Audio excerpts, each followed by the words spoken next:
ప్రియమైన సహోదరి సహోదరులకు మరొకసారి మన ప్రభువును రక్షకుడనైన యేసు పరిశుద్ధమైన నామములో వందనాలు తెలియజేస్తున్నాను. ఈ దినము బైబిల్ స్టడీని మనం ప్రారంభించుకొనబోయే ముందు లాస్ట్ క్లాస్లో మనం నేర్చుకున్నటువంటి కొన్ని విషయాలను ఒకసారి రివైజ్ చేసుకొని ఈరోజు లెసన్లోకి వెళ్తే కొంత ఈజీగా మనము ఇన్ఫర్మేషన్ని గ్యాదర్ చేసుకోగలుగుతాము, నేర్చుకోగలుగుతాము. కనుక ప్రియమైన సహోదరులారా, గత క్లాస్లో మనం నేర్చుకున్న విషయాలు బ్రీఫ్గా రివ్యూ చేద్దాము. ఒకసారి చూడండి. బ్యాక్గ్రౌండ్ ఇన్ఫర్మేషన్లో మీనింగ్ ఆఫ్ జెనిసిస్ మనం నేర్చుకున్నాము.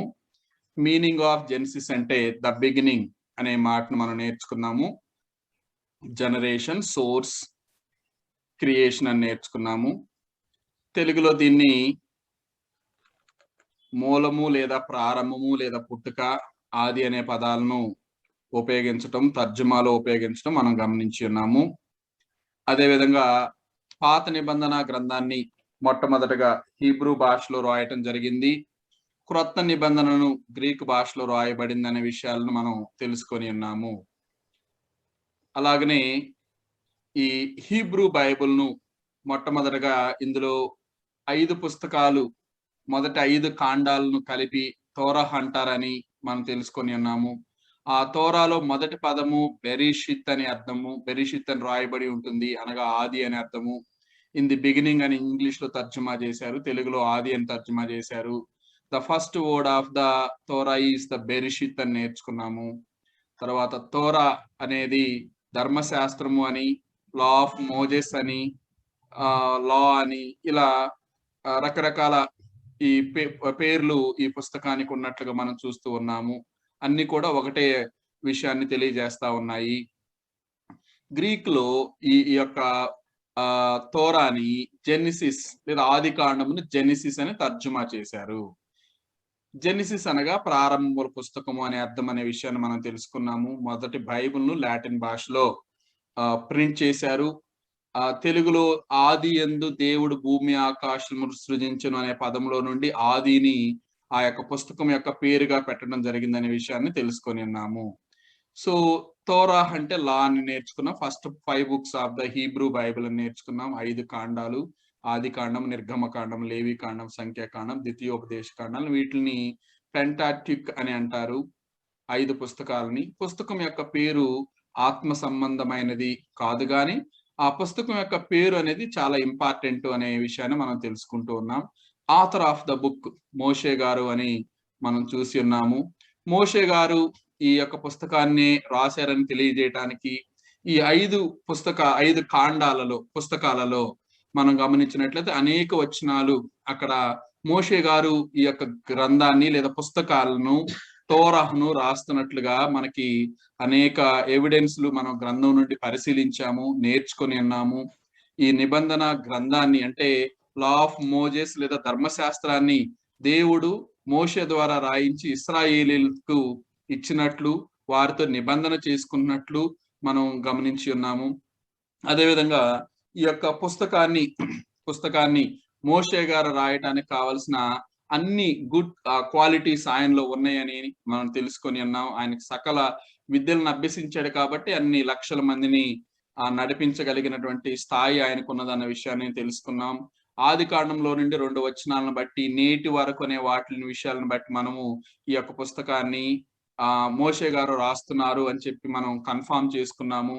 తద్వారా ఈ ఇంకొక ఎవిడెన్స్ ఏంటంటే తోరాహు విడదీయక ముందు ఒకే పుస్తకంగా ఉంది కాబట్టి ఈ యొక్క ఆయా సందర్భాల్లో ఈ యొక్క మోషే గారు అనేక సందర్భాల్లో ఈ పుస్తకాన్ని రాస్తున్నట్లుగా మనకు ఉంది కాబట్టి ఆది కాండాన్ని మోషే గారు రాసినట్లుగా మనం చూసాము. అలానే ఎప్పుడు రాశారు ఈ పుస్తకాన్ని, ఏ కాలంలో రాశారు అనే విషయాన్ని మనం గమనించినప్పుడు ఈ పుస్తకాన్ని సుమారు 1450 సంవత్సరం నుండి 1410 సంవత్సరం వరకు రాసినట్లుగా మనం గమనించగలుగుతూ ఉన్నాం. సుమారు అనే పదాన్ని ఉపయోగించండి. Exact dates nobody nose. గ్రంథంలో నుండి మనం క్యాలిక్యులేషన్స్ చేసుకొని ఆయా సమయాల్లో మనకు దేవుడు అనుగ్రహించినటువంటి ఆ యొక్క సూచనలను గమనిస్తూ తయారు చేసుకున్న నోట్స్లు కాబట్టి ఇవి సుమారు అనే పదాన్ని ఉపయోగించడం చేయాలి. మనం సుమారు 1450 నుండి 1410 వరకు మోషే గారు రాసినట్లుగా మనం గమనిస్తూ ఉన్నాము. అలానే ఈ యొక్క కాలాన్ని మనం ఎలా క్యాలిక్యులేట్ చేస్తామంటానికి గ్రంథం నుండి కొన్ని విషయాలను మనం పరిశీలించాము. తర్వాత టైమ్ లైన్ ని మనం ఒకసారి లాస్ట్ క్లాస్ లో గమనించాము. క్రీస్తు నుండి ఆదాము వరకు, క్రీస్తు నుండి నేటి వరకు, క్రీస్తును సెంటర్ పాయింట్ గా తీసుకొని ఆధారంగా చేసుకొని క్యాలెండర్స్ నిర్మాణమైనాయనే విషయాన్ని తెలుసుకొని ఉన్నాము. క్రీస్తు నుండి నేటి వరకు 2021 సంవత్సరాలు అయింది. క్రీస్తుకు ముందు ఆదాము 4000 సంవత్సరములప్పుడు జన్మించాడు. కాబట్టి మొత్తం కాలాన్ని మనం గమనించినట్లయితే 6000 సంవత్సరాలు సుమారుగా 6000 సంవత్సరాలు సుమారుగా. ఎందుకు ఈ టైం లైన్ నేర్చుకోవాలని అంటే, మనం బయట గమనిస్తున్నప్పుడు డైనోసార్స్ 2 లక్షల ఏళ్ల కంటే ముందు ఉన్నాయి, డైనోసార్స్ ఆ కాలంలో ఉన్నాయి, ఇదిగో ఈ యొక్క అవశేషాల యొక్క వయసు 3 లక్షల సంవత్సరాలు. తర్వాత మనం గమనించినట్లయితే కొన్ని విషయాలను మనం న్యూస్ పేపర్స్ లోనూ బయట గమనిస్తూ ఉంటాం. ఎందుకంటే ఈ భూమి యొక్క వయసు మనకు పరిగణలో ఉన్నట్లయితే, మన హృదయంలో ఉన్నట్లయితే, కొన్ని ఎవిడెన్స్ లేని సైంటిఫిక్ పాయింట్స్ మనం బయట గమనిస్తూ ఉంటాము. వారి హృదయంలో లేదా వారికి అనిపించింది రాస్తూ ఉంటారు. గ్రంథం అయితే అలా చెప్పట్లేదు. ఎందుకంటే ఆది కాండం మనం గమనించినప్పుడు ప్రతి పాయింట్, ఈ భూమి యొక్క నిర్మాణం ఎప్పుడు జరిగింది, ఎప్పుడు ప్రారంభమైనది అనే విషయాన్ని దేవుడు ఎవిడెన్స్ గా ఇచ్చాడు. అదేదో మనం బయట గమనించే పుస్తకాలలో కాకుండా ఈ విత్ ప్రూఫ్స్ తోటి, డేట్స్ తోటి సహా దేవుడు ఈ పుస్తకాన్ని ఇప్పటికి మనం గమనించినట్లయితే అనేకమైనటువంటి విషయాలను మనం ఇక్కడ గమనిస్తూ ఉన్నాము. ఉదాహరణకు మనం గమనించినట్లయితే నోహ్ గారి యొక్క ఓడ ఎక్కడ ఆగిందో శాస్త్రవేత్తలు కనిపెట్టేశారు. అలాగనే ఎర్ర సముద్రమును పాయలుగా అయినప్పుడు ఆరిన్నర కనపడిన ప్రాంతాన్ని, దాని లోతుని క్యాలిక్యులేట్ చేశారు సైంటిస్టులు. కాబట్టి ఇవన్నీ జరిగినాయి కాబట్టి ఉదాహరణకు ఇంకో విషయాన్ని గమనించండి మీరు. దేవుడు మానవులకు ఒక ఆజ్ఞ ఇచ్చాడు. ఈ భూమిని స్వతంత్రించుకోండి, ఈ భూమి పైన ఉన్న ప్రతి దానిని ఏలమని ఆయన ఒక ఆజ్ఞ ఇచ్చాడు. మానవుడు ఆ విధంగా ఉన్నాడు. ఒక చిన్న ఎగ్జాంపుల్ మనం గమనించినట్లయితే, ఏనుగు చూడండి, భూమి పైన ఉన్న అతి పెద్ద జంతువు. దాన్ని మానవుడు కంట్రోల్లో పెట్టి నడిపించటం లేదా? బైబిల్ చెప్పినట్టు జరగటం లేదా? ఇంకా మీరు చూడండి, పెద్ద పెద్ద చేపలు, వాటిని షార్క్స్ అంటారు, వాటిని సర్కస్ లో మానవులు ఆడిస్తా ఉన్నారు.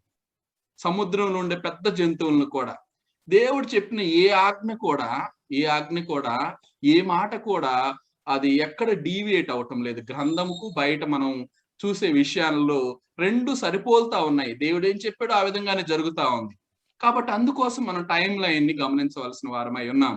ఈ భూమి యొక్క పుట్టుక 6000 సంవత్సరాలు మాత్రమే అని మనం గమనిస్తూ ఉన్నాము. అలాగనే క్రీస్తు ప్రభు వారిని సెంటర్ ని బేస్ చేసుకొని మనం క్రీస్తు ప్రభు వారి తర్వాత విషయాలను, క్రీస్తు ప్రభు వారికి ముందు విషయాలను మనం నేర్చుకుంటూ తెలుసుకుంటూ ఉన్నాము. ఇక్కడ మొత్తం 6000 సంవత్సరాల్లో 4000 సంవత్సరములు తర్వాత, ఆదాము పుట్టిన 4000 సంవత్సరాల తర్వాత, ఆదామును దేవుడు నిర్మించిన 4000 సంవత్సరాల తర్వాత క్రీస్తు ప్రభు వారు వచ్చారని, వీరిద్దరికి మధ్యలో అబ్రహాం అనే ఒక వ్యక్తి ద్వారా దేవుడు ఒక జనాంగాన్ని ఏర్పాటు చేసుకున్నాడని, ఆయన జన్మించిన కొన్ని ఏళ్లకు అనగా 500 సంవత్సరాలకు అనగా BC 1500 సంవత్సరంలో మోషే గారు ఈ లోకంలోనికి రావటం జరిగిందని, అలాగనే ఈ విషయాలన్నీ కూడా మనం గమనిస్తా ఉన్నాం. ఈ మోషే గారు నడిపింపును మనం అందరం గమనిస్తూ ఉన్నాం. ఇప్పుడు మోషే గారు 2500 సంవత్సరాలు చరిత్రను ఒక పుస్తకంలో అనగా 50 అధ్యాయాల్లో ఆయన వ్రాస్తూ ఉన్నారు. ఆ విషయాలను నేడు మనము పరిశీలిస్తూ ఉన్నాం, చదువుతూ ఉన్నాం. దాని కొరకు సుమారు 30 రోజులు మనము స్పెండ్ చేయబోతూ ఉన్నాం. 30 దినాలు మోషే గారు రాసినటువంటి ఆ యొక్క వచనాలను, పదాలను మనం పరిశీలించబోతున్నాం. వాటి వల్ల మనకేంటి ఆత్మీయంగా ఉపయోగం అనే విషయాన్ని తెలుసుకొనబోతున్నాము. ప్రియా సహోదరి సహోదరులారా, ఇంకా మనము నేర్చుకున్న విషయము BC అంటే బిఫోర్ క్రైస్ట్ అని మనం నేర్చుకుని ఉన్నాం. AD అనగా అనో డొమిని అనే విషయాన్ని మనం తెలుసుకున్నాం. In the year of lord, దేవుడు మనకు తోడు అనే విషయాన్ని తెలుసుకొని ఉన్నాం. ఈ భూమి వయస్సు సుమారు 6000 సంవత్సరాలు, 6021 సంవత్సరాలు అనే విషయాన్ని మనం నేర్చుకుని ఉన్నాం గత క్లాసులో. తర్వాత ఈ రోజు పాఠంలో మనం నేర్చుకోబోయే విషయము ఏంటంటే, ఈ పుస్తకము ఎవరికి రాయబడెను. ఈ రోజు లెసన్ ప్రారంభించుకుందాం. దయచేసి మీ నోట్ బుక్స్ అందరూ తీసి ఈ రోజు యొక్క క్లాస్ తరగతిని నోట్ చేసుకోవాల్సిందిగా మీకు మనవి చేస్తూ ఉన్నాను. Audience of the book. ఈ పుస్తకము ఆదికాండం ఎవరికి రాయబడెను అనే విషయాన్ని గమనించాలి మనం. సో మొట్టమొదటిగా ఈ పుస్తకాన్ని ఒక జనాంగం కొరకు రాసినట్లుగా మనం గమనిస్తూ ఉంటాం. రెండవ విషయము సమస్త మానవాళికి ఈ పుస్తకాన్ని రాసినట్లుగా మనం గమనిస్తూ ఉన్నాం. సమస్త మానవాళికి, ఈ భూప్రజలందరికి కొరకు కూడా రాసినట్లుగా మనం చూస్తూ ఉన్నాం. మొట్టమొదటి విషయం చూడండి, ఈ పుస్తకమును ప్రాథమికంగా ఇశ్రాయేలీలకు రాయబడినది. నిర్గమాకాండము 20వ అధ్యాయము 1-2 వచనాలు మనం గమనించినప్పుడు దేవుడు ఈ ఆజ్ఞలన్నీ వివరించి చెప్పెను. ఆజ్ఞలు అనగా ధర్మశాస్త్రము, లా ఆఫ్ మోజెస్ అంటున్నాము. నీ దేవుడైన యెహోవాను నేనే దాసుల గృహమైన ఐగుప్తు దేశములో నుండి నిన్ను వెలుపలకు రప్పించి తిని. ఈ ఆజ్ఞలన్నీ మొట్టమొదటిగా ఎవరికి ఇవ్వబడినవి అని మనం గమనించినట్లయితే ఇశ్రాయేలీలకు ఇవ్వబడింది. మనలో కొంతమందికి ఎవరు ఇశ్రాయేలీలు, మనం ఎవరిమి అనే విషయాన్ని కనుగొనలేకున్నా ఉన్నారు. నిజానికి ఇశ్రాయేలీలు అనగా ఇప్పుడున్న ఇజ్రాయేల్ అనే దేశంలో నివసిస్తున్నటువంటి దేవుని ప్రజలు. వారి సంతతితోటి దేవుడు ఒక నిబంధన చేసుకున్నాడు. మొట్టమొదటిగా ఆయన తన యొక్క కార్యాలను ఈ భూప్రపంచానికి తెలియజేయటం కొరకు ఒక జనాంగాన్ని ఏర్పాటు చేసుకున్నాడు. వారిని ఆశీర్వదిస్తూ ఉన్నాడు. వారిని ఆశీర్వదించడానికి కొన్ని కట్టడలను, నిబంధనలు లేదంటే ఒక ఆజ్ఞలను ఆయన వారికి దయచేశాడు. వారి ఆజ్ఞకు లోబడితే వారు ఆశీర్వదింపబడతారు, వారి ఆజ్ఞలను మీరితే శపింపబడతారు అని తెలియజేస్తూ దేవుడు అనేక విషయాలను ఆదికాండం నుండి చెప్తున్నారు. ఆదికాండంలో చెప్పారు, నిర్గమాలో చెప్పారు, తర్వాత లేవి కాండంలో చెప్పారు, సంఖ్యాకాండంలో చెప్పారు, ద్వితీయోపదేశ కాండంలో చెప్పారు. అలా చెప్పుకుంటూ వస్తూ ఆయన యెషయా, యిర్మీయా, యెహెజ్కేలు, దానియేలు, మలాకి ఇలా చెప్పుకుంటూ వస్తున్నారు. మత్తయ్య, తర్వాత మార్కు, లోక, దేవుడు చెప్పే మాట ఎక్కడ ఆపలేదు అని చెప్తూ ఉన్నాడు కంటిన్యూగా. కాబట్టి మనం పాత నిబంధన చదివేటప్పుడు ఆ పుస్తకాన్ని వరకే చూడకూడదు. దేవుడు చెప్పడం అయిపోలేదు ఆదికాండంలోనే. ఆయన ఏం చెప్తున్నాడు అనేది అంతటితోటి మనం ఆదికాండం వరకు గమనించి దాన్నే తీసుకొని మనం పరిగణలోకి తీసుకొని ఆ ప్రకారం చేయటం కాదు. దేవుడు ఇంకా చెప్తూ ఉన్నాడు. క్రొత్త నిబంధనలో కూడా చెప్పాడు. వాటన్నిటిని గమనించి ఆయన చెప్పిన దాన్ని మనం పరిగణలోకి తీసుకొని మన ఆత్మీయ జీవితాలను కొనసాగించాలి. ఏంటి ఇశ్రాయేలీయులకు చెప్పింది నేడు నీకు నాకు ఏమి ఉపయోగము, మనకు కాదు కదా చెప్పింది అనే ఆలోచన మనకు రావచ్చు. వాటి నుండి మనం ఏమి నేర్చుకోవాలో దేవుడు నేడున్న క్రైస్తవులకు ఆయన ఒక పాఠం నేర్పిస్తా ఉన్నాడు. కాబట్టి ఈ యొక్క ఆదికాండమును చదువుట ద్వారా మానవులమైన మనము, నేడు క్రైస్తవులుగా ఉన్న మనము నేర్చుకోవాల్సిన అనేక విషయాలు ఇందులో పొందుపరచడం జరిగింది. కాబట్టి క్రీస్తునందు సహోదరులారా, మొట్టమొదటిగా ఈ యొక్క ఆదికాండమును ఎవరికి రాయబడిందంటే ఇశ్రాయేలీలు అనే ఒక జనాంగం కొరకు రాయబడింది. ఆ జనాంగం తర్వాత ఇది సమస్త మానవాళికి రాయబడింది అని తెలియజేయడానికి దేవుడు ఈ యొక్క విషయం కొరకు అబ్రహాము అనే ఒక వ్యక్తిని ఆయన ఎన్నుకోవటము, ఆయనతో నిబంధన చేసుకోవటము, ఆయన సంతానాన్ని ఆశీర్వదించటము, అలాగనే ఆయనతో చెప్పిన మాట, భూమి యొక్క సమస్త వంశములు నీయందు ఆశీర్వదింపబడును అని అబ్రహాంతో చెప్పిన విధముగా నేడున్న క్రైస్తవులు, ప్రపంచంలో ఉన్న క్రైస్తవులందరికీ కూడా అబ్రహాముకు చేసిన వాగ్దానం ద్వారా ఆశీర్వదింపబడిన వారు. కాబట్టి ఈ యొక్క ఆదికాండము మొట్టమొదటగా ఇశ్రాయేలీలకు ఇవ్వబడింది అయితే నేడున్న క్రైస్తవులకు మనకు కూడా అది చెప్పడం జరిగింది. ఎందుకంటే అబ్రహాముకు చేసిన వాగ్దానం నేడున్న క్రైస్తవులు మనకు కూడా వర్తిస్తుంది. సమస్త భూమి మీద ఉన్న జనులందరూ కూడా నీ యందు వారు ఆశీర్వదింపబడతారు అనే విషయాన్ని బట్టి అబ్రహాము మనందరికి కూడా ఆత్మీయ తండ్రి. ఇశ్రాయేలీల దేశంలో ఉన్న ఇజ్రాయేలీలకి అబ్రహాం గారు ఆయన విశ్వాసులకు తండ్రి అని ఉన్నాడు. అలానే వంశపారపర్యంగా వారికి పితరులు అవుతాడు అబ్రహాం గారు. అబ్రహాం తండ్రి, వారికి వారసత్వంగా తండ్రి. మా మా పితరులు అని చెప్పుకుంటారు, మా తండ్రిని అబ్రహామును మా తండ్రి గాని ఇజ్రాయేలీలు గొప్పగా చెప్పుకుంటారు. మనందరికైతే అబ్రహాం అనే వ్యక్తి ఆయన మనకు మనకు ఏమవుతారంటే ఆత్మీయ తండ్రి. ఆత్మీయ తండ్రి వారికైతే ఫిజికల్ గా ఫాదర్, మనకు ఆత్మీయ తండ్రి. ఆ విధంగా మనం ఆశీర్వదింపబడ్డాము. కాబట్టి ఆది కాండంలో ఉన్న ఈ అబ్రహాం గారితో చేసుకున్న నిబంధన మొట్టమొదటిగా ఇశ్రాయేలీలకు అయితే, ద్వితీయముగా మనకు కూడా ఇది రాయబడిందని విషయాన్ని మనం తెలుసుకుంటూ ఉన్నాము. మీరు ఈ పాయింట్స్ రెండు నోట్ చేసుకోండి సహోదరులారా.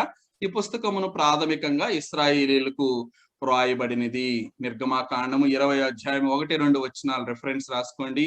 అలానే ఈ పుస్తకమును ద్వితీయముగా సమస్త మానవాళికి రాయబడింది. ఆది కాండం 20వ అధ్యాయము 12వ అధ్యాయము 3వ వచనంలో దేవుడు అబ్రహాముతో మాట్లాడుతూ ఆయన ఆశీర్వదిస్తూ ఆయన చెప్పిన మాటలను ఆధారంగా చేసుకొని ఈ ఆది కాండము సమస్త మానవాళి అనగా ఈ భూ ప్రపంచంలో ఉన్న నేడున్న క్రైస్తవులందరికీ కూడా ఇది రాయటం జరిగింది. ఈ ఆది కాండము మనకు వర్తిస్తుంది అనే విషయాన్ని మీతో పంచుకుంటూ ఉన్నాను, తెలియజేస్తూ ఉన్నాను. తర్వాత ఈ యొక్క పుస్తకంలో మీరు ఈ 2 పాయింట్స్ నోట్ చేసుకున్నారని నేను అనుకుంటూ ఉన్నాను. ఆడియన్స్ ఆఫ్ ద బుక్ ఎవరికి రాయబడిను అనే విషయాన్ని చేసుకున్నాను. Okay, thank you. నెక్స్ట్ ఏంటి ఆది కాండంలో మనం గమనించే విషయాలు ఏంటి ఒకసారి మనం చూసినట్లయితే, సో అన్నిటికీ ప్రారంభం ప్రారంభం ప్రారంభం అని చెప్తారు. అంతేనా బ్రదర్? ఆది కాండంలో మనం ఎక్కడ ద బిగినింగ్ ఆది కాండం అంటేనే మీనింగ్ అంటాం, ద బిగినింగ్ అంటున్నాం. బిగినింగ్ బిగినింగ్ బిగినింగ్ ప్రతి దాని ప్రారంభం చెప్పబడింది. సృష్టి, మానవాళి, ఈ లోకము, తర్వాత ఈ భూ ప్రపంచము, వాటి యొక్క ప్రారంభము మనం మొదటి అధ్యాయంలో చూస్తాం. మానవుని యొక్క నిర్మాణము లేదంటే మానవ జాతి ఆవిర్భావాన్ని 2వ అధ్యాయంలో చూస్తాం. మానవ జాతి చేసినటువంటి పాపము లేదంటే మొదటి పాపాన్ని, పాపం యొక్క ప్రారంభాన్ని 3వ అధ్యాయంలో చూస్తాం. మొదటి హత్యను 4వ అధ్యాయంలో చూస్తాం కదండి. ఆదాము వంశావళిని 5వ అధ్యాయంలో చూస్తాం. 6వ అధ్యాయంలో పాపం విస్తరించి భూమి మీద జలప్రళయం రావటం చూస్తాం. జలప్రళయం తర్వాత మానవ జాతి వివిధ జాతులు ప్రారంభం అవటం చూస్తాం, విస్తరించడం చూస్తాం, కట్టడాలు కట్టుకోవడం చూస్తాం, భాషలు ప్రారంభం చూస్తాం, దేశాలుగా విభజింపబడటం చూస్తాం, వారు అక్కడ బాబేలు గోపురాన్ని కట్టుకోవడం చూస్తాం, సంస్కృతిని చూస్తాం కదా. ఎందుకు ఇదంతా కూడా? ఏంటి ఈ పుస్తకం యొక్క ప్రధానమైన ఉద్దేశం ఏంటి? ప్రారంభములు మాత్రమే చెప్పటమా ఈ పుస్తకం యొక్క ఉద్దేశము? ప్రారంభములు మాత్రమే తెలియజేయటమా ఈ పుస్తకం? ఈ పుస్తకం యొక్క కేంద్ర బిందువు ఏంటి అనేది మనం తెలుసుకోవాల్సిన వారమై ఉన్నాము. ప్రతిదాని ప్రారంభము ఈ గ్రంథంలో, ఈ పుస్తకంలో రాశారు. నేను చదువుకున్నాను, నాకు అర్థమైంది, అయితే నేనేం చేయాలి అనే ప్రశ్న మనకు రావచ్చు బ్రదర్. ప్రారంభాలు చెప్పారు, నేను చదివాను, అర్థం చేసుకున్నాను ఆ యొక్క ప్రారంభాలు అన్ని కూడా, అయితే నేనేం చేయాలి కదా. చాలా సార్లు కూడా మీరు గమనించినట్లయితే 50 అధ్యాయాల్లో చెప్పాడు, 50 అధ్యాయాల్లో చెప్పాడు దేవుడు. చాలా సార్లు అయితే మనం గమనించినట్లయితే ఒక వ్యక్తి ఎవరన్నా ఒక హాఫ్ అన్ అవర్ మాట్లాడుతా ఉన్నాడు, ఆయన మాట్లాడుతుంటే మనం మధ్యలో ఇంటరప్ట్ అయ్యి అయితే ఏం చేయాలి మేము, లేదా అయితే ఏంటి అని అడుగుతామా లేదా కదా. కాబట్టి దేవుడు 50 అధ్యాయాలు చెప్తున్న విషయాలను బట్టి మనం ఏం చేయాలి, దాని నుండి నేనేమి నేర్చుకోవాలి గమనిస్తా ఉన్నారా? దేవుడు నన్నేం చేయమంటున్నాడు? పుస్తకం 50 అధ్యాయాలు రాశారు, నా చేతికి ఇచ్చారు, నన్ను చదవమన్నారు. నేను అనేక పర్యాయాలు చదివాను ఆది కాండంను, అర్థం చేసుకున్నాను, అన్ని విషయాలు నాకు అర్థమైనవి. అయితే నేనేం చేయాలి, నా నుంచి దేవుడు ఏం కోరుకుంటున్నాడు అనేది మనం గమనించవలసిన వారమై ఉన్నాము.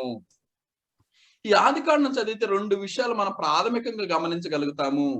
సహోదరులారా, మీలో ఎవరికన్నా తెలిస్తే చెప్పగలరు. ఈ 2 విషయాలను మనం ఆది కాండంలో ఎక్కువగా గమనించగలుగుతాము. రెండు పదాలు లేదా 2 విషయాలను మనం ఎక్కువగా గమనిస్తాం. ఆది కాండం చదివినప్పుడు మనకు ఆ 2 విషయాలు ప్రధానంగా కనిపిస్తాయి. చెప్తారా ఏ విషయాలు అనేది? తప్పు, ఒప్పు. పాపం అంటే ఏంటి? పాపం అంటే ఏంటి? విశ్వాసం అంటే ఏంటి? విశ్వాసం అంటే ఏంటి? ఇంకా అంటే మనకి అన్నిటికీ ఆదికి అంటే బిగినింగ్ కాబట్టి ఉమ్, అసలు అదేంటి అబ్రహాము యొక్క విశ్వాసం ద్వారా మనం ఎలా విశ్వాసంతో ఉండాలో చెప్పారు.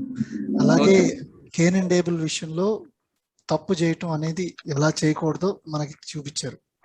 ఓకే బ్రదర్, ప్రతి ఒక్క చోట మనకి గుడ్ అండ్ ఈవిల్ చూపిస్తున్నారు. వెరీ గుడ్, వెరీ గుడ్ అండి, మంచిగా చెప్పారు బ్రదర్.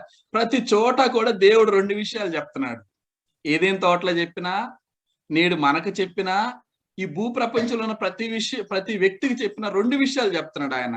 ఒకటి ఆశీర్వాదం ఉన్నది, రెండు శాపం ఉన్నది. జాగ్రత్త. మొత్తం ఆశీర్వాదం కాదు, మొత్తం శాపం కాదు, రెండు ఉన్నాయి. జాగ్రత్త. చూడండి, ఎక్కడైనా సరే ఈ యొక్క అధ్యాయం మొత్తంలో కూడా మనం గమనించినప్పుడు రెండు విషయాలను మనం ప్రధానంగా నేర్చుకుంటాం. ఒకటి ఆశీర్వాదము, రెండోది శాపము. ఆశీర్వాదం ఎట్లా వస్తాయి? దేవుని మాట. అంతేనండి, విశ్వాసము మరియు విధేయత. విశ్వాసము విధేయత దేవుని యొద్ద మనం కనపరిచితే మనం ఆశీర్వాదాన్ని పొందుకుంటాము. ఒకవేళ అవిధేయతను కనపరిస్తే శాపాన్ని పొందుకుంటాం. శాపము. రెండు విషయాలు రెండు దేవుడు మన మధ్యలో మన ముందు ఉంచుతున్నాడు. వాటిని ఎన్నుకునే ఆలోచన, ఎన్నుకునే అవకాశం దేవుడు మనకే అనుగ్రహించాడు. స్వేచ్ఛ ఇచ్చాడు. ముఖ్యంగా ఆయన మానవులకు స్వేచ్ఛ ఇచ్చాడు. అదే ఏదైనా తోటలో మంచి చెడ్డలను తెలివినిచ్చే ఫలంనిచ్చే చెట్టునిచ్చాడు, జీవ వృక్షాన్ని కూడా ఇచ్చాడు. గమనించండి ప్రియులారా, అవర్ ఫోర్ ఫాదర్ ఆదాం ఏం చేశాడంటే ఆ జీవ ఫల వృక్షాన్ని తీసుకోలేదు. ఒకవేళ అది తీసుకుంటే ఆ సంతానం అంతా కూడా నిత్యము జీవించేవారేమో. చూడండి, రెండు ఉన్నాయి అక్కడ. ఆశీర్వాదం ఉన్నది, శాపం ఉన్నది. మానవులకు ఈ పుస్తకం అంతా చదువుతూ ఉన్నప్పుడు మనకు రెండు విషయాలు ప్రధానంగా జ్ఞాపకం వస్తా ఉంటాయి. ఆశీర్వాదము, శాపము. ఆశీర్వాదము, శాపము. విశ్వాసము విధేయత చూపిస్తే ఆశీర్వాదం, ఒకవేళ అవిధేయత చూపిస్తే శాపము. అలాగనే పాపము చేయక ముందు ఆదాము ఎలా ఉన్నాడు, పాపం చేసిన తర్వాత ఆదాము ఎలా ఉన్నాడు అనేది పుస్తకం మనకు తెలియజేస్తా ఉంది. విధేయత చూపించినప్పుడు దేవునితో సాన్నిహిత్యాన్ని కలిగి ఉన్నాడని తెలియజేస్తుంది. అవిధేయత చూపించినప్పుడు ఈ పాపంలోనికి ప్రవేశించినప్పుడు ఆయన త్రోసివేయబడ్డాడనే విషయాన్ని తెలియజేస్తా ఉంది. అలాగనే నోహు విషయం చూడండి. గ్లోబల్ ఫ్లడ్ కు ముందు, గ్లోబల్ ఫ్లడ్ తర్వాత, జలప్రళయమునకు ముందు, జలప్రళయమునకు తర్వాత మీరు గమనించినట్లయితే ఆయన పరిస్థితి ఏంటి? జాగ్రత్త, రెండు ఉన్నాయి. మొత్తం ఆశీర్వాదం కాదు, మొత్తం శాపం కాదు అనే విషయాన్ని దేవుడు నేడున్న క్రైస్తవులమైన మనందరికీ కూడా తెలియజేస్తా ఉన్నాడు. కాబట్టి ఈ యొక్క ఆదికాండం యొక్క ముఖ్య ఉద్దేశం ఏంటంటే ఆశీర్వాదము మరియు శాపము, ఇవి రెండు ఉన్నాయి. జాగ్రత్త, నేర్చుకోండి అనే విషయాన్ని తెలియజేస్తా ఉన్నాడు. ఇంకా మనం గమనించినట్లయితే బైబిల్ గ్రంథం యొక్క మెయిన్ ఉద్దేశం ఏంటి? బైబిల్ గ్రంథం మొత్తం మనం చదవటం ద్వారా ఏం ఫైండ్ అవుట్ చేయగలుగుతాం? ఉద్దేశం ఏమై ఉన్నది? మనం గమనించినట్లయితే ఒక్క పదంలో చెప్పొచ్చు, బైబిల్ గ్రంథం, దేవుడు గ్రంథాన్ని మనకి ఎందుకు ఇచ్చాడంటే విమోచన, మానవుని యొక్క పాపము నుండి విడుదల, విమోచన కలుగజేయటము. దేవుడు ఈ భూమికి పునాదులు వేయబడక మునిపే ఈ విషయాలన్నీ తెలుసుకొని ఉన్నాడు. ఈ విషయాలన్నీ తెలుసు. ఆదాము ఆ ఏదైనా తోటలో ఆ మంచి చెడ్డ ఫలంనిచ్చి చెట్టు తింటాడని తెలుసు. అలానే పాపం ప్రవేశిస్తుందని తెలుసు. ఆ తర్వాత వీళ్ళందరూ కూడా రాను మూర్ఖపు తరంలాగా ఇశ్రాయేలులందరూ చేస్తారని తెలుసు. వారి హృదయాలను అంతరింద్రియములను ఎరిగిన దేవుడు ఆయన.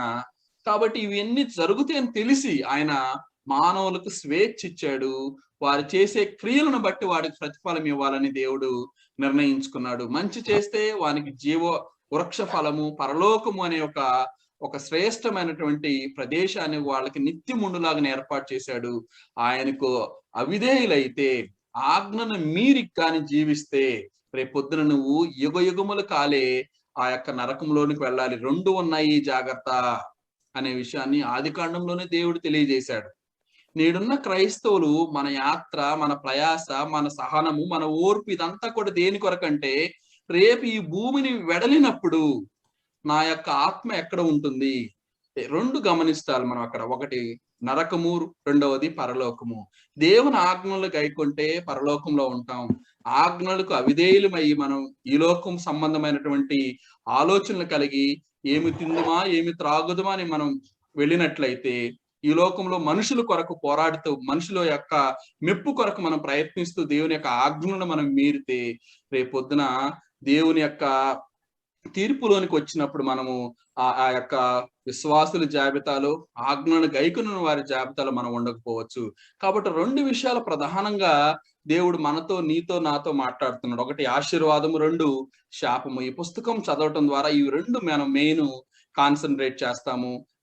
ఏది దేవుని యొక్క చిత్తము, ఏది దేవుని చిత్తము కాదో తెలుసుకుంటూ దేవుని యొక్క చిత్తాన్ని తెలుసుకొని నిత్యమైనటువంటి ఆ యొక్క పరలోక రాజ్యం స్వతంత్రించుకోవడానికి మనము మన యొక్క విశ్వాసాన్ని పెంపొందించుకుంటూ ఉండాలి ప్రియ సహోదరులారా.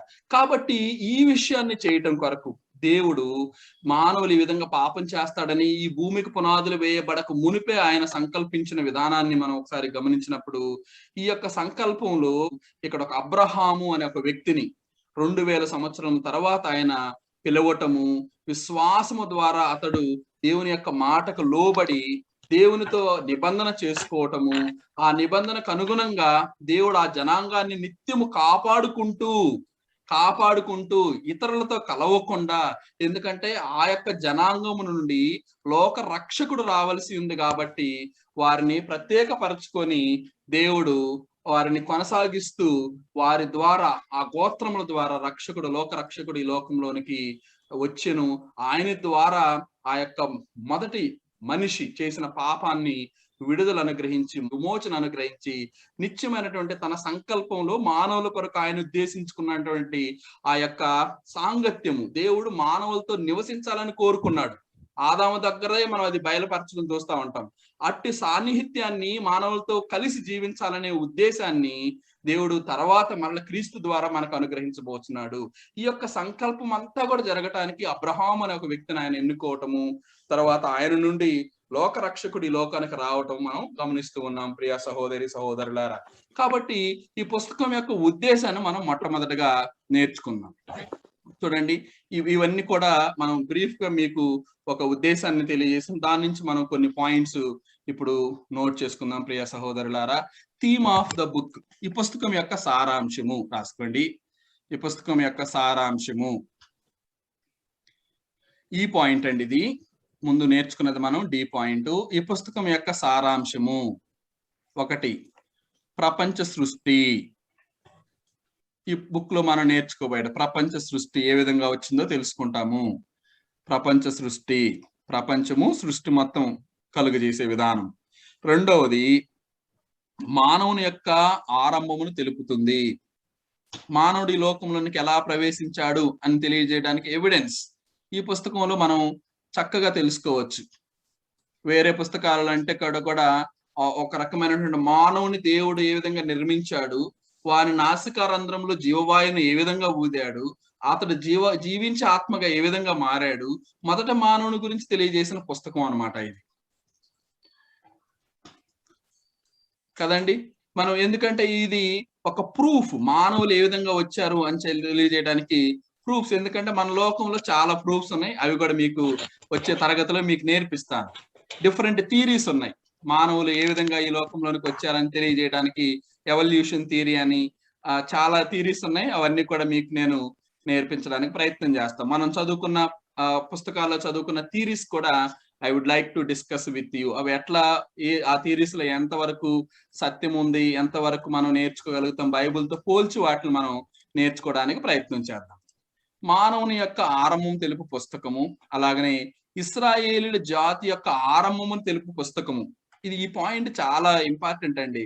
ఆది కాండంలో ఎక్కువగా ఏం చూస్తామంటే మనము ఒక పదాన్ని ఎక్కువగా చూస్తాం మనం ఆది కాండంలో. సిస్టర్ గారు కరెక్ట్ అండి, చెప్పండి. వంశావళి కరెక్ట్ అండి. వంశావళి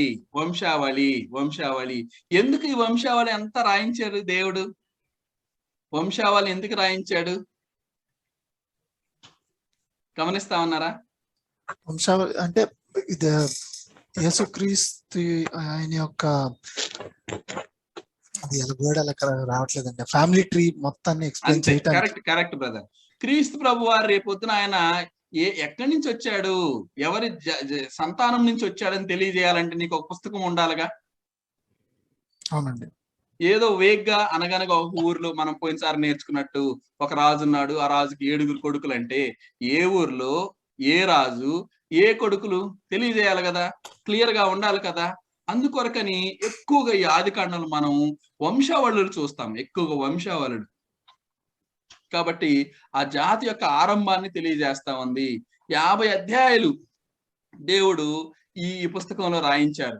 ఈ 50 అధ్యాయాల ద్వారా మనం ఏమి నేర్చుకుంటాము అని చూసినట్లయితే, 50 అధ్యాయాల ద్వారా మానవులకు దేవుడు ఏమి నేర్పిస్తున్నాడు అని అంటే, మానవుడు దేవుని ఆజ్ఞలకు విధేయత చూపినట్లయితే ఆశీర్వాదం వచ్చును, లేకపోతే శాపం వచ్చునని తెలుపుటయే ఈ యొక్క ఆదికాండం యొక్క సారాంశము.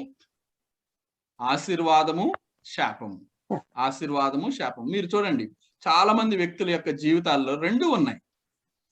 దేవునితో సాంగత్యం కలిగితే ఆశీర్వాదము, విడిపోతే శాపము. శాపానికి లోబడిన వ్యక్తులు ఉన్నారు, లోనైన వ్యక్తులు ఉన్నారు. ఆశీర్వాదాన్ని పొందుకొని వారి యొక్క సంతానానికి ఆశీర్వాదాన్ని కొనసాగించుకున్న వ్యక్తులను యొక్క పుస్తకంలో మనం చూడగలుగుతాము. 5వ విషయం, మానవుని విమోచన సంకల్పము అనే దానిని గురించి ఈ పుస్తకం తెలియజేస్తా ఉంది. ఆదికాండం 3వ అధ్యాయం 15వ వచనం నుంచి కొన్ని వచనాలు మీకు నేను కోట్ చేసి చూపిస్తాను. తర్వాత విమోచన సంకల్పం, వారి యొక్క పాపము నుండి విడుదల ఏ విధంగా తీసుకురాబోతున్నాడు దేవుడు తెలియచేసే పుస్తకమే ఆదికాండము.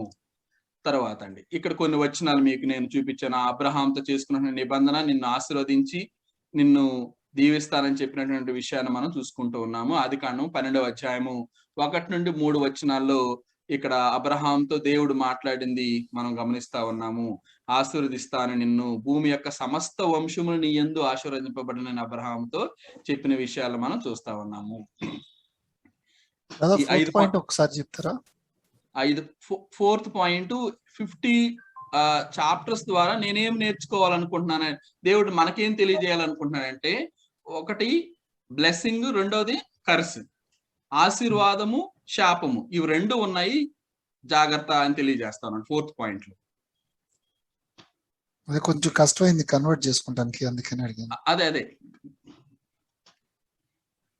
థ్యాంక్ యూ అండి. ఓకేనా, కన్వర్ట్ చేసుకున్నారా? చేసుకున్నానండి. Okay, good. ఈ 4-5 పాయింట్స్ చక్కగా మీరు తర్జుమా చేసుకోండి, ఇంగ్లీష్ లో రాసుకునే వాళ్ళు.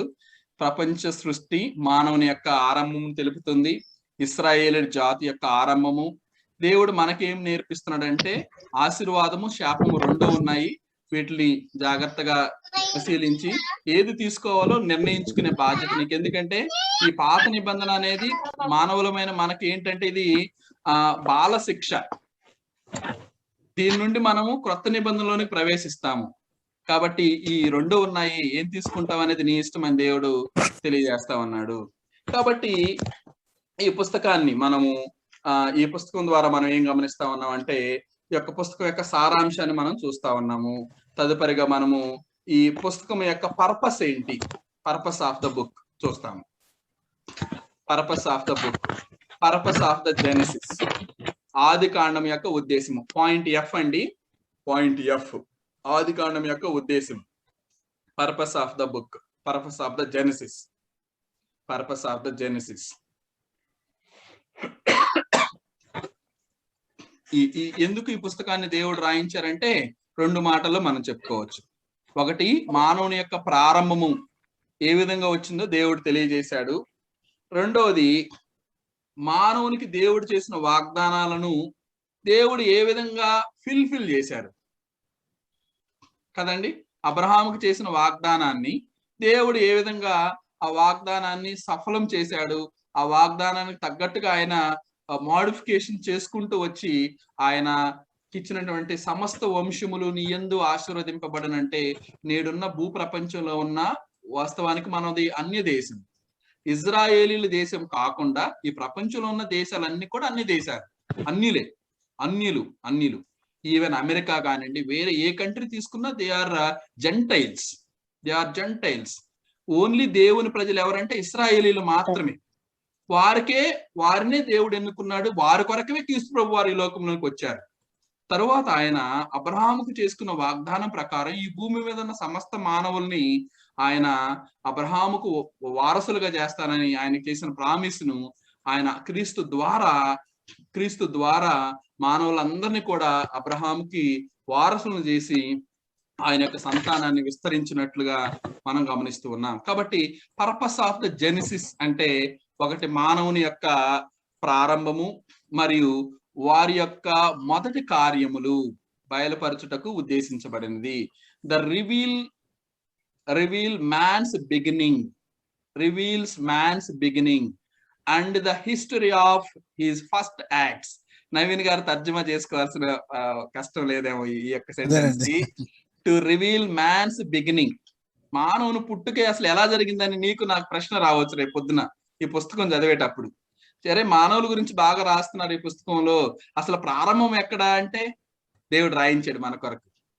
కాబట్టి to reveal man's beginning and the history of his acts, మానవుని యొక్క మొదటి ఆ యొక్క కార్యములను బయలుపరిచే పుస్తకం ఇది, purpose of the genesis.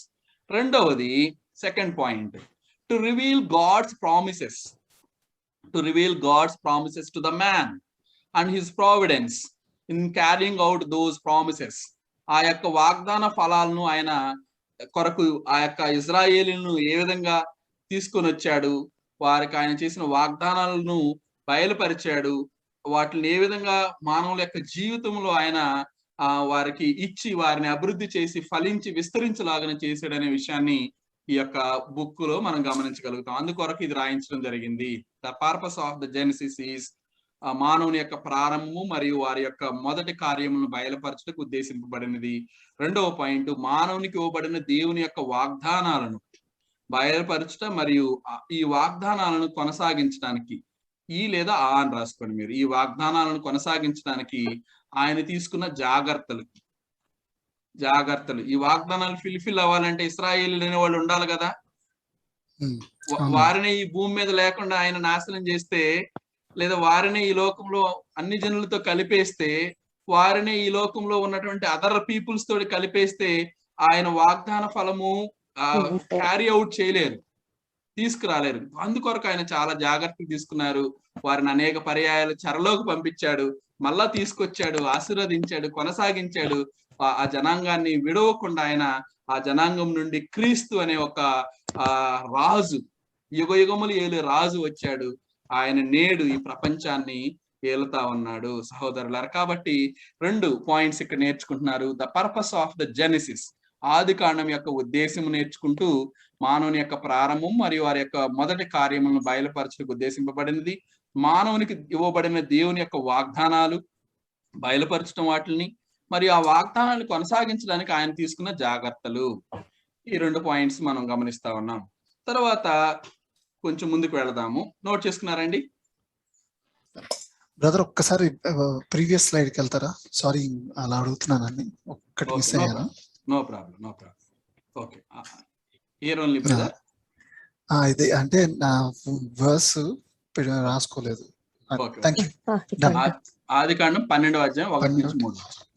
Right, thank you అండి. Okay brother, right. ఈ స్లైడ్ ఓకేనండి? కంప్లీట్ గా రాసుకున్నాను. సహోదరులారా, మీరు ఎవరన్నా ఈ స్క్రీన్ షాట్స్ తీసుకోవచ్చు. మీరు చక్కగా తీసుకొని వాటిని మరలా మీరు ఖాళీ ఉన్న సమయంలో రాసుకోవటం చేయొచ్చు. నెక్స్ట్ స్లైడ్ ఏంటంటే చూడండి, ఇక్కడ దీన్ని ముందుగా ఒకసారి నేను మీతోటి పంచుకోవడం జరిగింది. ఫర్ మోర్ క్లారిటీ, ఇంకా కొంచెం ఎక్కువగా లోతుగా పరిశీలించినప్పుడు కొన్ని విషయాలు నేను గమనించాను కాబట్టి అవి ఇక్కడ మీకు తెలియజేస్తా ఉన్నాను. The language of old testament, పాత నిబంధన దేవుడు ఏ భాషలో రాయించారు అనే దానికి మనం గత క్లాసులో ఓవరాల్ గా హీబ్రూ అని నేర్చుకున్నాం కదండి. హీబ్రూ అయితే ఇక్కడ కొంచెం మనం ఇంకా కొంచెం లోతుగా గమనించినప్పుడు కొన్ని అధ్యాయాల్లో కొన్ని వచనాలు అరామిక్ భాషలో రాయటం జరిగింది. వాటిని కూడా కొంత సంగ్రహించుకున్నప్పుడు మీకు ఒక ఇక్కడ జీ పాయింట్ కింద ఇస్తూ ఉన్నాను. The language of old testament అని పెట్టుకోండి. జీ పాయింట్, పాత నిబంధన రాసిన భాష మొట్టమొదటిగా హీబ్రూ భాష అని మనం గత క్లాస్ లో కూడా నేర్చుకున్నాం. The old testament was return in Hebrew. అయితే బి పాయింట్ ఇస్తున్నాను ఇక్కడ మీకు. ఇందులో కొన్ని వచనాలు మాత్రం అరామిక్ భాషలో రాయటం జరిగింది.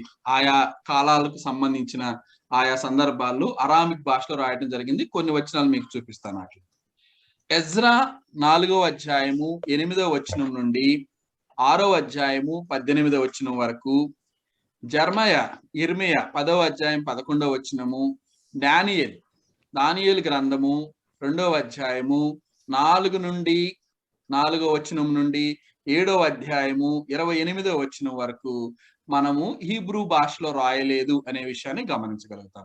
ఇక్కడ ఈ అధ్యాయాలు మాత్రం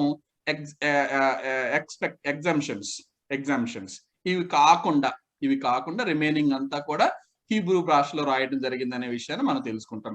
ఎవరన్నా లోతుగా అడిగారు, మనల్ని ఎప్పుడన్నా ప్రశ్న అడిగారు, మొత్తం బైబిల్ గ్రంథం హీబ్రూలో రాశారా అంటే మనం గట్టిగా హీబ్రూ అని చెప్పొచ్చు. కానీ ఇంకా కొంచెం బాగా బైబిల్ స్కాలర్స్ ఎవరన్నా కొంచెం బాగా లోతుగా చదివిన వారు ప్రశ్నించినప్పుడు మనం కరెక్ట్ గా చెప్పలేకపోతామో అనే ఉద్దేశంతో ఈ యొక్క జీ పాయింట్ ని మీకు ఇవ్వడం జరుగుతూ ఉంది. కాబట్టి సహోదరులారా, ఇక్కడ మీకు చూపించినటువంటి ఈ వచనాలు తప్పకుండా మిగతాదంతా కూడా హీబ్రూ భాషలోనే రాయటం జరిగింది అనే విషయాన్ని మనం గమనిస్తా ఉన్నాం. మరి ఈ వచనాలు ఏ భాషలో రాశారంటే అరామిక్ భాషలో రాయటం జరిగింది. They are written in Aramaic. దానికి ప్రూఫ్ గా ఒక వచనం నేను మీతో పంచుకుంటాను. చూడండి, ఇక్కడ దానియేలు గ్రంథము 2వ అధ్యాయము 4వ వచనంలో కల్దీలు సిరియా భాష అంటే అరామిక్ అండి. క్రీస్తు ప్రభు వారు ఏ భాషలో మాట్లాడారు? అరామిక్కే కదండి. క్రీస్తు ప్రభు వారు కూడా అరామిక్ భాషలోనే మాట్లాడారు. కల్దీలు సిరియా భాషతో ఇట్లనిరి, రాజు చిరకాలం జీవించిన గాక. మనందరికి తెలుసు ఇక్కడ కలభావం అవన్నీ ఉంటాయి కదా దానియేలు గ్రంథంలో. అప్పుడు జరిగే సంఘటనలు సిరియా భాషలో వారు మాట్లాడటం, దానియేలు గ్రంథంలో ఆ వచనాలు సిరియా భాషలో రాయటం, అరామిక్ భాషలో రాయటం మనం గమనిస్తూ ఉన్నాం. అందుకని బైబిల్ అంతా పాత నిబంధన అంతా హీబ్రూ అంటే ఇవి కాకుండా, ఈ వచనాలు కాకుండా కల్దీలు సిరియా భాషతో ఇట్లని, రాజు చిరకాలము జీవించిన గాక, తమరి దాసులకు కళ సెలవీడి మేము దాని భావమును తెలియజేసాం. నెబుకద్నెజరుకు వచ్చినటువంటి కళ కదండి. సరే, ఇలాంటి వచనాలు మీరు ఇక్కడ గమనించవచ్చు. ఈ వచనాలు కాకుండా మిగతాదంతా బైబిల్ పాత నిబంధన అంతా కూడా హీబ్రూ భాషలో, పాత నిబంధన గ్రంథం అంతా కూడా హీబ్రూ భాషలో రాయటం జరిగిందనే విషయాన్ని మనం గమనిస్తూ ఉన్నాం. ఇది జీ పాయింట్ గురించి అండి. నోట్ చేసుకున్నారండి సహోదరులారా? Thank you. నెక్స్ట్ పాయింట్స్కి వెళ్దాం. ఇక్కడ అవుట్ లైన్స్ ఇస్తాను ఒకసారి. ఓల్డ్ టెస్టిమెంట్ మీకు ఈ క్లాస్ లో అవుట్ లైన్స్ ఇచ్చిన తర్వాత నెక్స్ట్ క్లాస్ లో జెనసిస్ చాప్టర్ 1 స్టార్ట్ చేస్తాం. చాప్టర్ 1 స్టార్ట్ చేసేటప్పుడు మనం ఏం నేర్చుకుంటామంటే భూమి దాని యొక్క పుట్టుక మనం సోషల్ బుక్స్ లోనో లేదా సైన్స్ బుక్స్ లోనో లేదా మనకి డిఫరెంట్ థీరీస్ మనం బయట స్టడీ చేస్తూ ఉంటాం చరిత్రలో. ఆ థీరీస్ గురించి కూడా మీతో పంచుకుంటాను. ఎందుకంటే మనం అందరం కొంత అవగాహన ఉన్న వాళ్ళం కాబట్టి ఆ థీరీస్ ఏం చెప్తున్నాయి, బైబిల్ ఏం చెప్తుంది. ఇందాక మీతో చెప్పాను కదా, డైనోసార్స్ కొన్ని లక్షల ఏళ్ల కంటే ముందుండేవని అంటారు కదా మన న్యూస్ లో చదివేటప్పుడు. ఇదిగో ఒక స్కెలిటన్ దొరికింది, ఒక వయసు 20,000 సంవత్సరాలు, 20,000 సంవత్సరాలు అంటారు. భూమి వయసే 6,000 సంవత్సరాలు. ఎక్కడి నుంచి వస్తుంది 20,000 సంవత్సరాలు? అంటే మానవుని యొక్క తర్వాత కొన్ని అవశేషాలు దొరుకుతా ఉంటాయి. అప్పుడప్పుడు మనకి అవశేషాలు దొరికినప్పుడు ఒకటి చెప్తారు, ఇంకొకటి చెప్తారు. సో వాళ్ళు ఆ ఏజ్ ని క్యాలిక్యులేట్ చేయడానికి there are following different methods కదండి. ఆ మెథడ్స్ ఏంటివి, ఆ మెథడ్స్ ఏ మెథడ్స్ ని బేస్ చేసుకొని ఆ ఏజ్ ఆఫ్ అర్త్ క్యాలిక్యులేట్ చేస్తారు, ఇవి కూడా మీతో పంచుకుంటారు. బాగా ఇంట్రెస్టింగ్ గా ఉంటాయి. తర్వాత చక్కగా లోతైన విషయాలు కూడా మీరు తెలుసుకోగలుగుతారు. కాబట్టి ఇది పాత నిబంధన గ్రంథం రాసినటువంటి భాష గురించి brief analysis.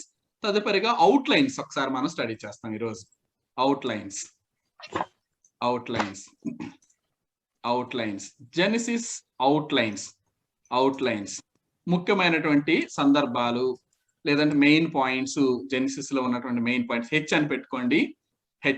Genesis out lines.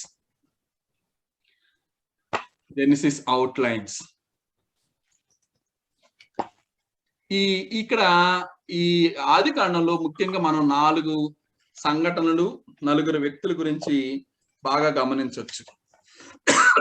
4 సంఘటనలు, 4 వ్యక్తుల గురించి. 4 సంఘటనలు ఏంటంటే ఆదికాండం 1వ అధ్యాయం నుంచి 11వ అధ్యాయం వరకు 4 సంఘటనలు ఏమేమిటంటే, ఒకటి సృష్టి ఆరంభము గమనించవచ్చు, సృష్టి మొత్తం ఆరంభము. రెండవది మానవుని కూడా అన్నమాట అందులోనే. రెండవది మానవుడు పాపం చేయటం, పతనం అవటం గురించి నేర్చుకుంటాం. మూడవ విషయము జలప్రళయం గురించి నేర్చుకుంటాము. నాలుగవ విషయం దగ్గర ఆ జలప్రళయం తర్వాత మనుషులు బాబేలు గోపురం దగ్గర చెదిరిపోవడం గురించి నేర్చుకుంటాం. 4 సంఘటనలు. 4 సంఘటనలు మరొకసారి జ్ఞాపకం చేస్తున్నాను. 4 సంఘటనలు మరొకసారి జ్ఞాపకం చేస్తున్నాను. సృష్టి ఆరంభము, దేవుడు మానవుని సృష్టించుట మొదటి కార్యంలో మనం చూడొచ్చు 4 సంఘటనలు. రెండవది మానవుని యొక్క పతనము, పాపము తర్వాత ఏ విధంగా చూస్తాము. మూడవది జలప్రళయం గురించి నేర్చుకుంటాము. నాలుగవది బాబేలు గోపురం దగ్గర మానవులు చెదిరిపోవడం గురించి నేర్చుకుంటాం. 4 సంఘటనలు. అలాగనే 4 ముఖ్యమైన వ్యక్తుల గురించి స్టడీ చేస్తాం ఇక్కడ. అబ్రహాము,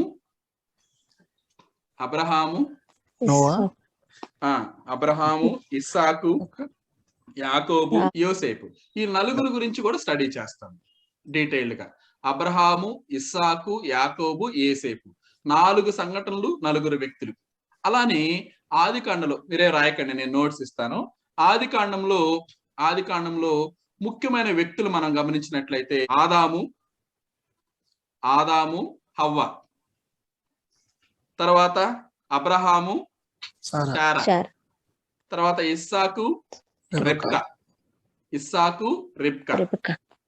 తర్వాత ఏశావు కూడా ఆయన కుమారుడు. ఏశావు, యాకోబు ఆయన భార్య, యాకోబు కుమారుడు యోసేపు. వీళ్ళు ముఖ్య వ్యక్తులుగా మనం గమనిస్తా ఉంటాం ఇక్కడ. యోసేపు అన్నదమ్ములు కూడా. సరే, వీటన్నిటిని బేస్ చేసుకొని కొన్ని విషయాలను మీతో నేను ఇక్కడ నోట్స్ ఇస్తా ఉన్నాను, దయచేసి రాసుకోవాల్సిందిగా మనవి చేస్తా ఉన్నాను.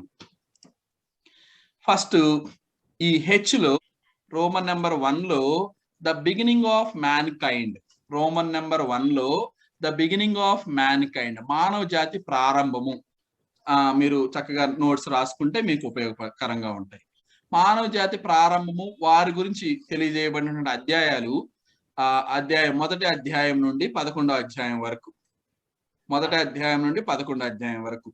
దీనిలో సబ్ పాయింట్స్ మరలా 1వ అధ్యాయం నుండి 11వ అధ్యాయం మధ్యలో ఉన్నటువంటి కొన్ని సంఘటనలు ఇక్కడ మీకు తెలియజేస్తా ఉన్నాను. A point, the creation of the world. మొదటి అధ్యాయం 1వ వచనం నుండి 2వ అధ్యాయం 3వ వచనం వరకు సృష్టి ఆరంభము. మీరు ఇలా రాసుకోండి. రోమన్ నంబర్ 1 మానవ జాతి ప్రారంభము, ఆదికాండము మొదటి అధ్యాయం నుండి 11వ అధ్యాయం వరకు. ఏ పాయింట్, సృష్టి ఆరంభము. సృష్టి ఆరంభం ఎక్కడి నుంచి ఎక్కడి వరకు అంటే మొదటి అధ్యాయం 1వ వచనం నుండి 2వ అధ్యాయం 3వ వచనం వరకు. B point, the formation of the man. మానవుని యొక్క నిర్మాణం. దేవుడు మానవుని నిర్మించుట మంటితోటి. దాని గురించి నేర్చుకోవడానికి 2వ అధ్యాయం 4వ వచనం నుండి 25వ వచనం వరకు ఈ విషయాన్ని మనం గమనిస్తూ ఉంటాం. ఇవన్నీ మళ్ళీ మీతో నేను స్టడీ చేస్తాను. చాప్టర్ వైజ్ గా, సెంటెన్స్ వైజ్ గా బైబిల్ని మనం చక్కగా తెలుసుకుంటాము. జస్ట్ ఇది only outlines. Third point, C point, the entry of sin and the resultant fall. పాపం ప్రవేశం, ఫలితంగా మానవుని యొక్క పతనము. మానవుని యొక్క జీవితంలోని పాపం ప్రవేశించటము, ఫలితంగా అతడు త్రోసివేయబడటము, అతని యొక్క పతనము గురించి 3వ అధ్యాయము 1వ వచనం నుండి 4వ అధ్యాయము 26వ వచనం వరకు మనం నేర్చుకుంటాం. తరువాతగా ద యాంటీడెవిలియన్ రేసెస్ అండ్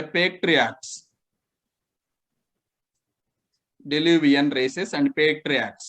ఆదాము నుండి నోవహు వరకు వంశావళి జల ప్రళయమునకు ముందు వరకు. ఇక్కడ యాంటీ డెలివియన్ రేసెస్ అంటే, బిఫోర్ ఫ్లడ్ అని అర్థం అండి. దీన్ని ఏమని అంటారంటే యాంటీ డెలివియన్ అని అంటారు. యాంటీ డెలివియన్ అంటే కూడా ఇక్కడ రాశాను మీనింగ్ చూసుకోండి. Means before the global flood. జల ప్రళయమునకు ముందు ఉన్న దాన్ని ఏమని అంటారంటే యాంటీ డెవిలియన్ పీరియడ్ అంటారు. Antediluvian period. Antediluvian period అంటే ఫ్లడ్, గ్లోబల్ ఫ్లడ్ కంటే ముందు, జలప్రళయంకు ముందు ఉన్న కాలాన్ని యాంటీ డెలివియన్ టైం అంటారు. తర్వాత పోస్ట్ డెలివియన్ పీరియడ్ అంటారు. జలప్రళయం తర్వాత ఉన్న విషయాలను పోస్ట్ డెలివియన్ పీరియడ్ అని అంటారు.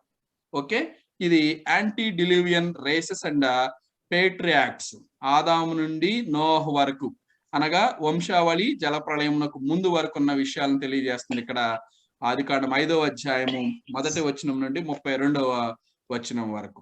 ఇది డి పాయింట్ అండి.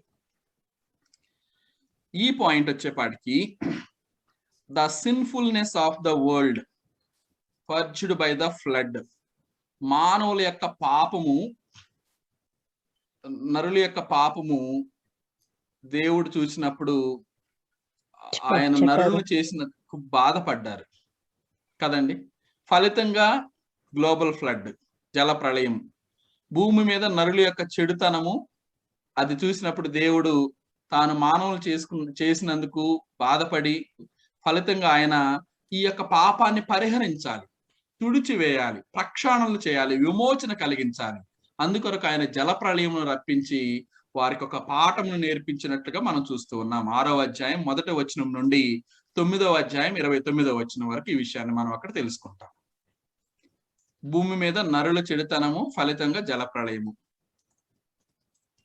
F point, the posterity of Noah and the tower of Babel. నోవాహు వంశావళి, పోస్టారిటీ అంటే వంశావళి, and the tower of Babel, Babel గోపురం గురించి మనందరికి తెలుసు. ఈ బాబేల్ గోపురం తర్వాత జనులందరూ కూడా విస్తరించటము, వారు చెదిరిపోవటము, దేశాలు ఏర్పడటము, భాషలు రావటము, మనం మాట్లాడే తెలుగు భాష కూడా బాబేలు గోపురం దగ్గరే ప్రారంభమైందనే విషయాలను మనము ఈ యొక్క పుస్తకంలో తెలుసుకుంటాము. 10వ అధ్యాయము 1వ వచనం నుండి 11వ అధ్యాయము 32వ వచనం వరకు నోవాహు వంశావళి. ఆయనకు ఉన్న 3 కుమారులు, వారి నుండి వారి యొక్క కుమారులు 4వ తరం వారు, నోవాహు నుంచి 4వ తరం వారు చేస్తున్నటువంటి ఆ యొక్క గొప్ప కార్యము, ఆకాశాన్ని అంత ఎత్తంత గోపురాన్ని నిర్మించాలని వాళ్ళ ఆలోచన, ఆనాటి టెక్నాలజీ, వారి యొక్క ఆలోచన తగ్గట్టు ఏర్పాట్లు, దేవుడే స్వయాన్ని దిగి వచ్చి నరులు చేయుచున్న ఈ పనిని చూసి ఆయన వీరిని ఇలానే వదిలేస్తే కుదరదు అని చెప్పేసి ఆయన తీసుకున్న నిర్ణయము, ఇవన్నీ కూడా మనం అక్కడ నేర్చుకుంటాం. ఈ 6 పాయింట్స్ ఇక్కడ మనం 1వ అధ్యాయం నుండి 11వ అధ్యాయం వరకు నేర్చుకుంటాము.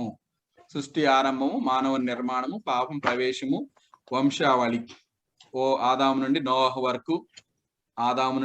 వరకు జలప్రళయము, నరుల చెడుతనము గురించి, అలాగనే నోవాహు వంశావళి మరి బాబేలు గోపురం గురించి మనం నేర్చుకుంటాము.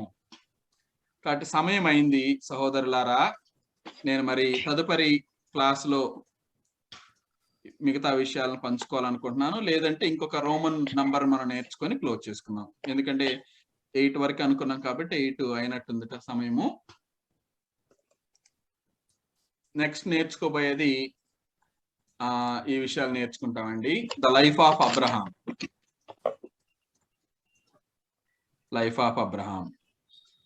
చెప్పమంటారా ఈ రోమన్ నంబర్ కూడా సహోదరులారా?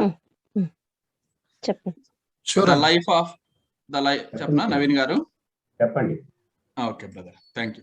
ద లైఫ్ ఆఫ్ అబ్రహాం యొక్క జీవితం గురించి 12వ అధ్యాయం 1వ వచనం నుండి 14వ అధ్యాయం 24వ వచనం వరకు నేర్చుకుంటాం. The life of Abraham. So ఈ రోమన్ నంబర్ 2లో మళ్ళీ కొన్ని పాయింట్స్ రాసుకోండి, మెయిన్ పాయింట్స్. అందుకని అవుట్ లైన్స్ అన్నాం దీన్ని, జెనసిస్ అవుట్ లైన్స్. మొట్టమొదటి ఏ పాయింట్, దేవుడు అబ్రహామును పిలుచడం మరియు ఆయనతో నిబంధన.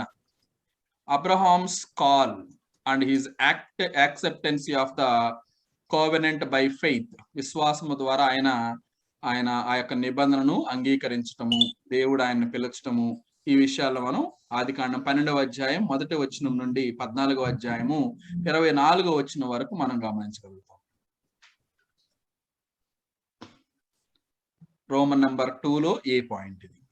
బి పాయింట్, నిబంధనను స్థిరపరచడం. ఆయనతో చేసిన నిబంధనని స్థిరపరిచి ఒడంబడిక పూర్తయిన తర్వాత ఆయన ఇంకా దేవునితో కలిసి నడిసే జీవితం అన్నమాట.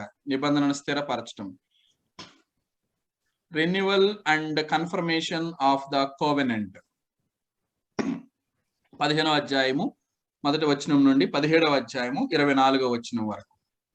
3వ point, deliverance of Lot from the Sodom. Lot అంటే లోతు.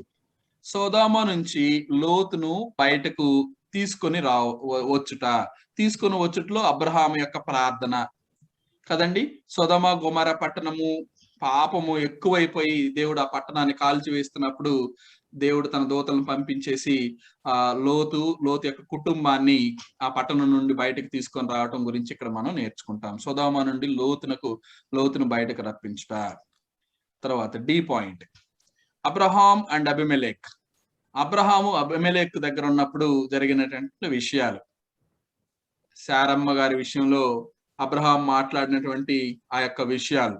అబ్రహాము శారాని నా చెల్లి అని చెప్తాడు కదా, అలాంటి సంఘటనలను మనం విశ్లేషిస్తాం. నిజంగానే ఆయన చెల్లినా లేకపోతే ఏ విధంగా ఆయనకి చెల్లి అయ్యింది ఆమె అనే విషయాన్ని మనం తెలుసుకుంటాం. నెక్స్ట్ ఈ point, the birth and marriage of Isaac, the son of promise. వాగ్దాన పుత్రుడు. దేవుడు అబ్రహాముకి ఎన్నో సంవత్సరంలో వాగ్దానం చేశాడండి? సుమారు ఊరికే మిమ్మల్ని శోధిస్తాం. వాగ్దానం ఎప్పుడు చేశాడు? ఎప్పుడు చేశాడు? కుమారుని ఎప్పుడు ఇచ్చాడు? 99 సంవత్సరం 100 సంవత్సరంలో కదా. ఓకే, ఎవరికన్నా తెలుసండి దేవుడు అబ్రహాంకి ఎప్పుడు వాగ్దానం చేశాడు, ఎప్పుడు ఆయన ఆ ప్రామిస్ ను ఫిల్ఫిల్ చేశాడు? దాని నుంచి మనమే నేర్చుకుంటాం. సహోదరులారా, సుమారు ఇక్కడి నుంచి మనం ఏం నేర్చుకుంటామంటే, దేవుడు నీకు కుమారుని అనుగ్రహిస్తానని చెప్పేసి 75వ సంవత్సరంలో ప్రామిస్ చేస్తారు. 75. ఆ ప్రామిస్ ఎప్పుడు ఫిల్ఫిల్ అవుతుందంటే 100వ సంవత్సరంలో. 100 ఏళ్ల వయసు కలిగిన వాడు. ఆయనకు 100వ సంవత్సరం వచ్చినప్పుడు కదండి 25 సంవత్సరాలు ఆయన వెయిట్ చేస్తాడండి. విశ్వాసముతో దేవుడు నాకు ఇచ్చాడు, మాట ఇచ్చాడు, ఆ వాగ్దాన్ని ఆయన నిర్వర్తిస్తాడనే ఉద్దేశంతో ఆయన 25 సంవత్సరాలు వెయిట్ చేస్తాడు. ఆ 25 సంవత్సరాలు వెయిట్ చేసిన ఫలితంగా ఇస్సాకు జన్మించటము. అందుకని ఆయన్ని వాగ్దాన పుత్రుడని మనం గ్రంథంలో చూస్తా ఉంటాము. ఇస్సాకు జన్మించడం మరియు ఆయన వివాహం. ఈ point. F point, the posterity of Abraham. Abraham యొక్క సంతానం మొత్తం గురించి నేర్చుకుంటాం ఇక్కడ. అబ్రహాం యొక్క సంతానం మొత్తం గురించి నేర్చుకుంటాం. 25వ అధ్యాయం 1 నుంచి 18 వచనాలు. సరే అండి, ఇక్కడ వరకు మనం స్టాప్ చేద్దాం సహోదరులారా. వచ్చే తరగతిలో నేర్చుకుందాం. ఈరోజు మనము నేర్చుకున్న విషయాలను ఒకసారి ఇంకొకసారి పెడతారా? Okay, last point, the prosperity అని. Okay brother, okay. The posterity of Abraham. వచనాలు కూడా రాసుకుంది సహోదరులారా. 25 నుంచి 25వ అధ్యాయం 1 నుంచి 18 వచనాలు. తెలుగు కూడా ఇస్తున్నాను. మనం అందరికి ఇంగ్లీష్ తెలుగు 2 వచ్చు కాబట్టి మీకు 2 విధాలుగా ఉపయోగపడతాయి అనే విషయం కొరకు 2 ఇస్తా ఉన్నాను. చక్కగా మీరు ఈ పాయింట్స్ నోట్ చేసుకోవాల్సిందిగా మనం చేస్తా ఉన్నాం. థ్యాంక్ యూ అండి. ఓకేనండి. సో ఈ రోజు మనం నేర్చుకున్న విషయాలు ఒకసారి రీక్యాప్ చేసుకున్నాం లాస్ట్ క్లాస్ ని. తదుపరిగా ఈ ఆదికాండం యొక్క ఉద్దేశాన్ని, ఈ పుస్తకం యొక్క సారాంశాన్ని తెలుసుకున్నాం. ఎవరికి రాయబడిందో తెలుసుకున్నాము. అట్లానే ఈ పుస్తకం యొక్క పర్పస్ ఏంటో నేర్చుకున్నాము. తర్వాత లాంగ్వేజ్ ఆఫ్ ఓల్డ్ టెస్ట్మెంట్ నేర్చుకున్నాము. Outlines, Genesis outlines, 2 Roman numbers నేర్చుకున్నాం. ఇంకా 3 ఉన్నాయి. ఈ 3 తర్వాత వచ్చే తరగతిలో నేను ఆదికాండం 1వ అధ్యాయం 1వ వచనం నుండి మనం వచ్చే తరగతిలో ప్రారంభించుకుందాం. ఇంట్రెస్టింగ్ గా ఉంటుంది. చక్కగా మీరందరూ కూడా నేర్చుకోవచ్చు. మొదటి రోజు ఏం జరిగింది, 2వ రోజు ఏం జరిగింది, ఆ మెమరీ వర్డ్స్ కూడా మీ అందరికి ఇస్తాను నేను. చక్కగా ఒక చార్ట్ లాగా మీరు చక్కగా వాటిని నేర్చుకొని ఇతరులకు బోధించవచ్చు. కనుక సహోదరులారా, వచ్చే తరగతులు ఇంకా ఎక్కువగా గ్రంథం నుండి మనం నేర్చుకుంటాం కాబట్టి ఈ విషయంపై మీరు కూడా మీ వ్యక్తిగత ప్రార్థనలో జ్ఞాపకం చేసుకోవాలని మనవి చేస్తూ ఇప్పటి వరకు విన్న మీ అందరికి కూడా ప్రభు అయిన యేసు నామములో వందనాలు తెలియజేస్తూ ముగిస్తూ ఉన్నాను. చిన్న ప్రార్థన చేసి ముగించుకున్నాం ఈ కార్యక్రమాన్ని. చిన్న ప్రార్థన. పరిశుద్ధుడైన మా దేవ, పరలోకమందున్న మా తండ్రి, మీకు స్తుతులు స్తోత్రాలు. ఇదిగో తండ్రి, మీ బిడ్డలు, నీ ప్రియ బిడ్డలకు నా తండ్రి నాయన ఆది కాండంలో నుండి కొన్ని విషయాలను నేను వివరించి ఉన్నాను తండ్రి. ఇట్టి విషయాలను ప్రభు మేమందరం కలిసి నేర్చుకున్నట్లు మీ చిత్తాన్ని జరిగిస్తున్నందుకు మీకు స్తుతులు చెల్లిస్తూ ఉన్నాను. నీ ప్రియ బిడ్డలను దీవించి ఆశీర్వదించండి. బోధించిన నన్ను దీవించి ఆశీర్వదించండి ప్రభువా. ఈ యొక్క కార్యక్రమాన్ని మీకు మహిమకరంగాను మా ఆత్మీయ జీవితాలకు మేలుకరంగాను నా తండ్రి ఉంచమని దీవించమని ప్రార్థిస్తూ ఉన్నాను. ఈ కార్యక్రమంలో మరొక క్లాసులు మేము కలిసి వరకు నాయన నీ కృపా కటాక్షను తోడుగా ఉంచమని, కార్యక్రమంలో పాలు పొందిన ప్రతి బిడ్డను పేరు పేరున వారి కుటుంబాలను దీవించి ఆశీర్వదించి సకలమైన మేలులతో వారిని నింపమని యేసు పరిశుద్ధమైన నామంలో మిక్కిలి వినయంగా అడిగి వేడుకుంటున్నాం మా తండ్రి. ఆమేన్. అందరికి వందనాలండి. Praise Lord. వందనాలు. అందరికీ వందనాలు.